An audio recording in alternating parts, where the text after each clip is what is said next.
Assalamualaikum warahmatullahi wabarakatuh. Alhamdulillahirabbil alamin wa bihi nasta'in wa la dunya waddin. Sayyidina wa maulana Muhammadin wa ala alihi wa sahbihi ajma'in, amma ba'du. Kepada yang terhormat Bapak Ahmad Fikri Oslami, SHI, MHI, selaku dosen pengampu mata kuliah Hukum Acara Peradilan Agama. Perkenalkan, saya Saiful Anwar, NIM 1930101121. Baiklah, langsung saja di sini saya akan belajar menjelaskan atau menyampaikan sedikit pelajaran dari hukum acara peradilan agama.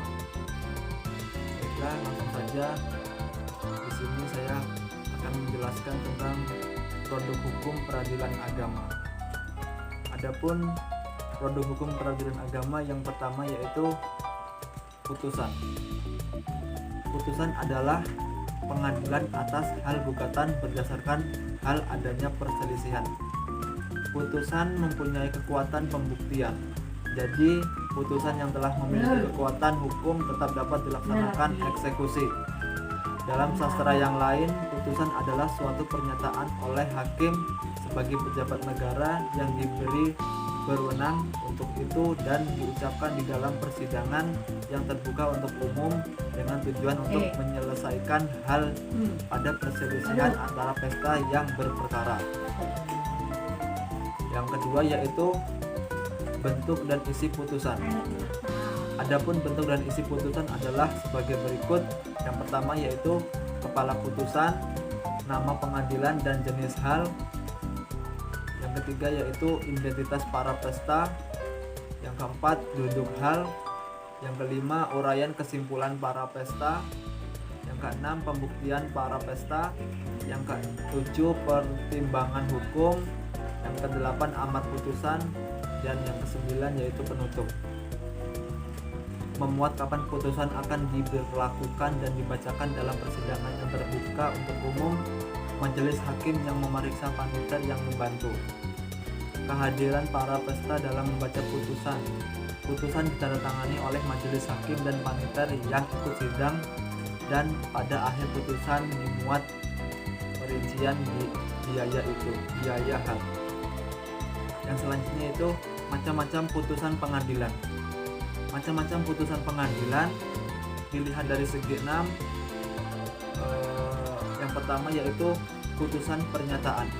Putusan pernyataan adalah putusan yang menyatakan atau dijelaskan keadaan atau status hukum. Yang kedua yaitu putusan konstitutif. Putusan konstitutif adalah yang meniadakan suatu keadaan hukum dan menimbulkan suatu keadaan hukum yang baru. Yang ketiga yaitu putusan penghukuman. Putusan penghukuman adalah putusan yang bersifat menghukum untuk salah satu pesta yang kalah untuk memenuhi suatu kewajiban atau prestasi yang ditetapkan oleh hakim.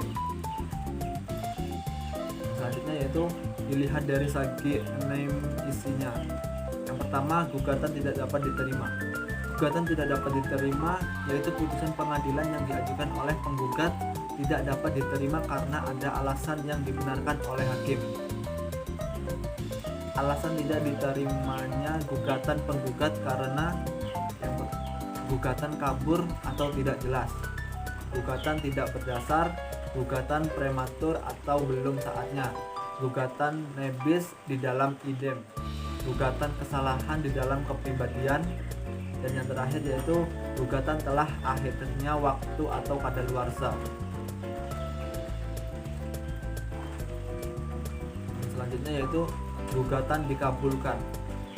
Gugatan dikabulkan apabila penggugat dapat membuktikan secara sah dan pasti dalil-dalil gugatannya. Yang selanjutnya yaitu gugatan ditolak. Gugatan ditolak yaitu apabila penggugat tidak dapat membuktikan secara sah dan meyakinkan dalil-dalil gugatannya. Yang selanjutnya yaitu gugatan digugurkan.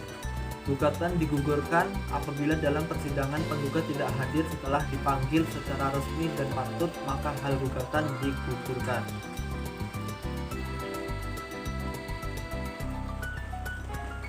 Yang terakhir yaitu gugatan Yang terakhir yaitu gugatan dibatalkan. Gugatan dibatalkan apabila panjar biaya hal telah habis dan penggugat telah ditegur jadi membayar biaya panjar. Apabila dalam tenggang waktu 1 bulan tidak dipindahkan, maka dapat dibuat penetapan hal gugatan dibatalkan dengan membebankan biaya hal untuk penggugat. Selanjutnya yaitu putusan sela. Putusan sela adalah putusan yang diucapkan sebelum putusan akhir.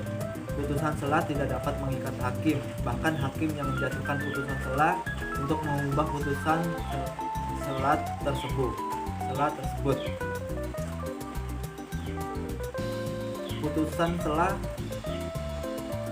Putusan sela yang diambil oleh hakim bertujuan untuk memungkinkan atau kemudahan itu untuk memeriksa hal selanjutnya.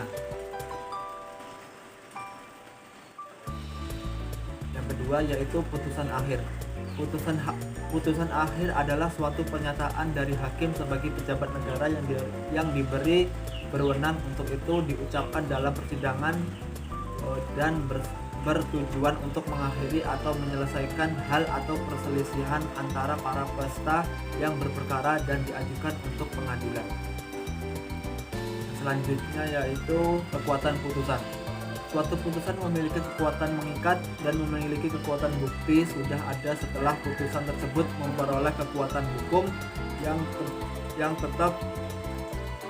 Suatu putusan dikatakan di dalam red apabila upaya hukum seperti verdict, dicta, kasasi tidak digunakan dan tenggang waktu untuk itu sudah habis atau telah artikel upaya hukum tersebut sudah selesai. Yang selanjutnya yaitu pengertian penetapan.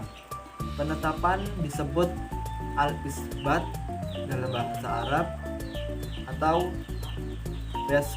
basking dalam bahasa Belanda, yaitu produk pengadilan agama dalam arti bukan pengadilan yang sesungguhnya yang diistilahkan jurisdikto sukarela.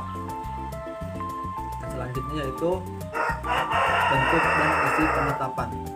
Bentuk dan isi penetapan hampir sama dengan bentuk dan isi putusan, namun terdapat sedikit perbedaan. Yang pertama yaitu identitas pihak-pihak pada lamaran dan pada penetapan hanya sepuasnya identitas termohon. Yang kedua, tidak akan ditemui kata-kata berlawanan dengan seperti pada putusan. Yang ketiga yaitu tidak akan ditemui kata-kata tentang duduknya perkara seperti pada putusan ini langsung diuraikan pada lamaran pemohon. Yang keempat yaitu amar penetapan bersifat deklarasi atau penyusun.